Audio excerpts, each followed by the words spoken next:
జై శ్రీమన్నారాయణ. ఆపదామపార్తారం దాతారం సర్వసంపదాం లోకాభిరామం శ్రీరామం భూయో భూయో నమామ్యహం. సర్వమంగళమాంగళ్యే శివే సర్వార్థసాధకే శరణ్యే త్ర్యంబకి దేవి నారాయణి నమోస్తుతే.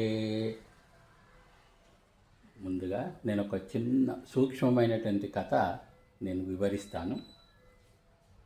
ఆ కథ ద్వారా మనకందరికీ వింటే జీవితంలో ఎలా మెదులుకోవాలి, ఎలా ఆచరణలో పెట్టాలి, మనం ఎలా ఉండాలనేది కొద్దిగా అవగతం అవుతుంది. అయితే ఇది పురాణం లోపల సంగ్రహించింది. ఇంచుమించు చాలామంది ప్రజలకు కూడా ఈ కథ తెలుసు, కానీ మళ్ళొకసారి నేను వివరిస్తున్నాను. అందులో నీతి ఏంది, అంద ధర్మ సూక్ష్మాన్ని మనము గ్రహించేటటువంటి మరి ఉపాయం మనం చూసుకుందాం, గ్రహిద్దాం. అందులోనేటువంటి ధర్మ సూక్ష్మాలు ఏంటియో అవి తెలుసుకుందాం.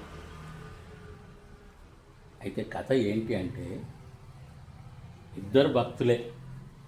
కౌశికుడు అనేటువంటి మహర్షి తపస్సంపన్నుడు, అంటే ఒక అతను. ఇంకో అతను ఏంటంటే వేటాడి మాంసాన్ని అమ్మేటటువంటి వాడు, ధర్మవ్యాధుడు.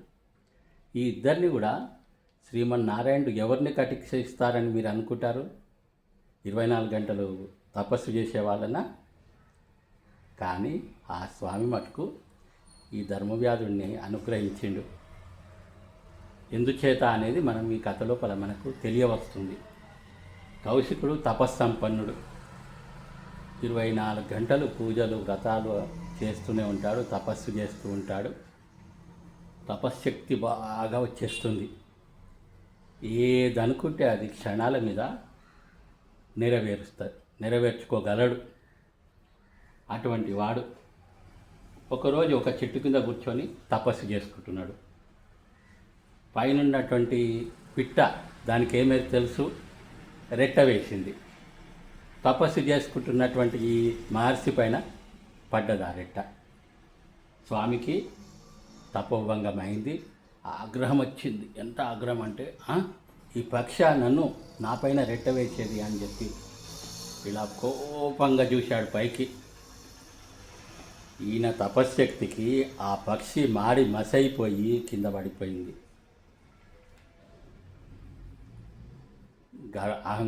గర్వపడ్డాడు, అమ్మా నాకెంత తపశ్శక్తి చూడు, ఆ పక్షే చూడు పడిపోయింది అని. అయితే తాపస్సులకు సన్యాసులకు ముఖ్య నియమం ఏంటి? భిక్షాటన చేసి జీవితం గడపాలి, పొట్ట నింపుకోవాలి. ఆ రోజు కొంచెం సమయం తీసుకొని భిక్షాటనకు బయలుదేరాడు. ఒక గృహిణి ఇంటి ముందుకు పోయిండు. ఎటువంటి గృహిణి ఇంటికి పోయాడంటే, ఆమె మహాపతివ్రత,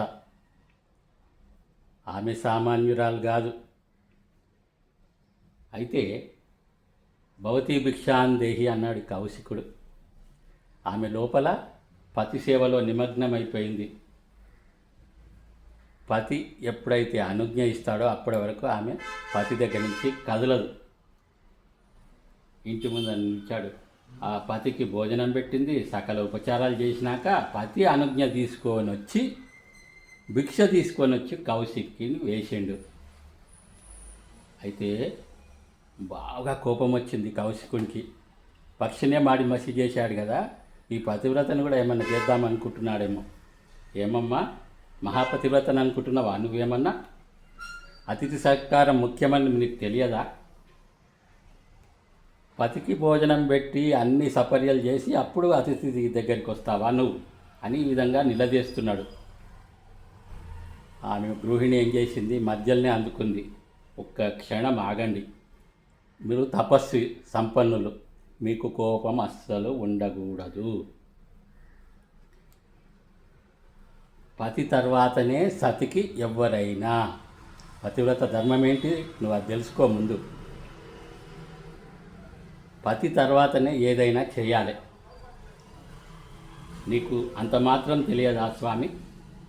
ఏమాత్రం శాంతం లేని మీరు మరి ఎట్లా ఈ విధంగా ముందే ఒక పక్షిని బలి చేసి వచ్చారు. కొద్ది క్షణాల ముందే. ఇకనైనా మీరు ఆ కోపము వదిలేసి శాంతిగా ఉండడం మొదలుకోండి. మీకు ఇంకా కావాలంటే ధర్మ సూక్ష్మాలు ధర్మవ్యాధుని దగ్గరికి వెళ్ళి తెలుసుకోండి ఈ గ్రామంలో ఉన్న అని చెప్పింది. భిక్ష పెట్టి పంపించింది. కౌశికుడు ఆశ్చర్యపోయాడు. ఎక్కడో మారిమసైపోయిన పక్షి విషయం ఈ గృహిణికి ఎలా తెలిసింది? ఈమె నిజంగా సామాన్యురాలు కాదు. ఈమె చెప్పబట్టినటువంటి ఆ ధర్మవ్యాధుడు ఆయన ఎటువంటి వాడో మహా గొప్పవాడై ఉంటాడు అని అనుకున్నాడు. అతనిది ఎక్కడ? మిథిలా నగరం. ధర్మవ్యాధుడు, నిషాదుడు ఆ ధర్మవ్యాధుడు అంటే జీవాల మాంసాన్ని తెచ్చి అమ్ముతుంటాడు. అతని వృత్తి అది. కౌశికుడిని చూసి ఆ బోయ నమస్కరించాడు. స్వామి, ఇవే నాకు దండాలు. మిమ్మల్ని ఆ పతివ్రత శిరోమణి నా వద్దకు పంపింది ధర్మ సూక్ష్మాలు నేర్చుకోమని. ఆయన ఏం చెప్పలేదు. ఈ ధర్మవ్యాధుడు ఈ విషయాలన్నీ కూడా ఆయనతోటి అంటున్నాడు. ఆమెకు నా దండాలు ఇవే అన్నాడు. ఈ కౌశికుడు మనసులో ఆశ్చర్యపోయాడు. ఇతడేమన్నా కాలజ్ఞాన సర్వజ్ఞుడా అని ఆశ్చర్యపోతూ ఉన్నాడు. చాలయ్యా బాబు, నువ్వు ధర్మ సూక్ష్మాలు బాగా చెప్తావని ఆ గృహిణి పంపించింది. ఇక ఏందో ధర్మ సూక్ష్మాలు అవి చెప్పు అన్నాడు. సరే అన్నాడు. చాలా శ్రద్ధగా వినండి అయ్యా, నేనేం గొప్పవాడిని గాను, నేనేం పూజలు వ్రతాలు చేయను, నోములు చేయను, తపస్సులు చేయను. మరి నేను చేసే అలవాట్లు అవన్నీ నువ్వు చెప్తాను విను అని చెప్తున్నాడు. నా కులవృత్తి ఏంది? వేట. అదే మాంసం అమ్ముతాను అని. అయితే ఇతని ముఖ్య దినచర్య ఏంటంటే లేవగానే ఒకసారి శ్రీమన్నారాయణ అని, మధ్యాహ్నం ఒకసారి శ్రీమన్నారాయణ అని, సాయంకాలం ఒకసారి శ్రీమన్నారాయణ. ఇది చేసే పూజ అదే. పూజ ద్రవ్యాలు ఉండదు, ఏమీ ఉండదు. మనస్సు లోపల ఒక్క క్షణము ఆయన ఆత్మను, శరీరాన్ని స్వామికి అర్పణ చేస్తాడు. ఆ ఒక్క సెకనే. ఇక చెప్తూ ఉన్నాడు కౌశికునికి, నా తల్లిదండ్రులు మహావృద్ధులు, వాళ్లకు సపర్యలు చేస్తాను, వాళ్ళు భుజించాకనే నేను భోజనం చేస్తా.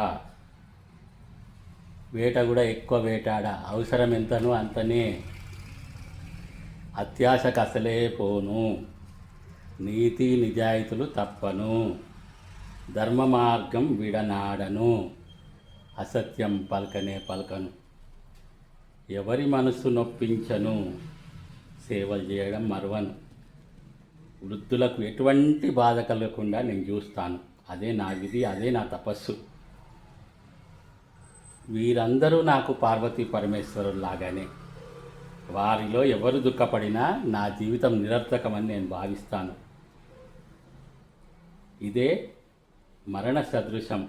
విసుగు తెచ్చుకోను, కోపానికి రాను, ఎన్నడూ కూడా విసుగు కోపం దరికి రానియనటువంటి వాణ్ణి. ఇంకా ఇంతకన్నా నాకేం తెలియదు స్వామి, ఇక మీరు దయచేయండి అన్నాడు. అయితే కౌశికునికి అప్పుడు జ్ఞానోదయమైంది. అమ్మ, ఈ ధర్మవ్యాధుడు కూడా సామాన్యుడు కాదు. ఇతని దగ్గర ఇన్ని లక్షణాలు ఉన్నాయి, ఇవేవి కూడా నా దగ్గర లేవు. ఇంత తపస్సు చేస్తే ఏం లాభం? ఏమవుతుంది? తపస్సు చేసి ఒకసారి శాపం పెట్టిండు అనుకోండి, తపశ్శక్తి అంతా పోతుంది. ఆ పక్షి మారిమసైపోయింది. ఎంత తపశ్శక్తి వృధా అయిపోయిందో. అందుకని కోపము అనర్థాలు తెచ్చి పెడతాయి. ఇంత కోపం నాకు పనికిరాదు. చాలా గర్వపడ్డాడు. ఒకళ్ళకన్నొకళ్ళు మరి జ్ఞానవంతులు, పండితులు అనేకులు ఉంటారు ఈ యొక్క భూప్రపంచం లోపల. మరి నేనే గొప్పవాడిని అని విర్రవీగడం మానుకోవాలి. ఇకనైనా ఆయన యొక్క శ్రీమన్నారాయణ అనుగ్రహం పొందడానికి ఈ కోపాన్ని, తాంసాన్ని వదిలిపెడతాను, ప్రేమ దయ అలవర్చుకుంటాను అని మనసులో అనుకొని అప్పటి నుండి కూడా మరి ఆ స్వామి యొక్క కృపకు, అనుగ్రహానికి ఎట్లా పాత్రలు కావాలని చెప్పి ఆ దిశలో ప్రయాణం చేయడం నేర్చుకొని మరి తదుపరి ఆ స్వామిని అనుగ్రహించేటట్టు చేసుకున్నాడని పురాణం లోపల వినికిడి. అందరికీ తెలిసినా కూడా మరి ఒక్కసారి నేను చెప్తున్నాను. ఇందులో నీతి మనం సంగ్రహించాలి. ఇందులో అక్షరాల ధర్మవ్యాధుడు ఏవైతే చెప్పాడో ఆ విషయాలు మనం అన్నీ కూడా నిజ జీవితం లోపల ఆచరణ పెట్టాలి. మరి మనం కూడా శ్రీమన్నారాయణ మరి దైవ అనుగ్రహం పొంది జీవితం లోపల సుఖ సంతోషాలతోటి జీవనము గడపాలి. అందుకు ఈ కథ చాలా దోహదపడుతుందని చెప్పి ఈ చిన్ని ప్రయత్నము చేయడం జరిగింది. జై శ్రీమన్నారాయణ.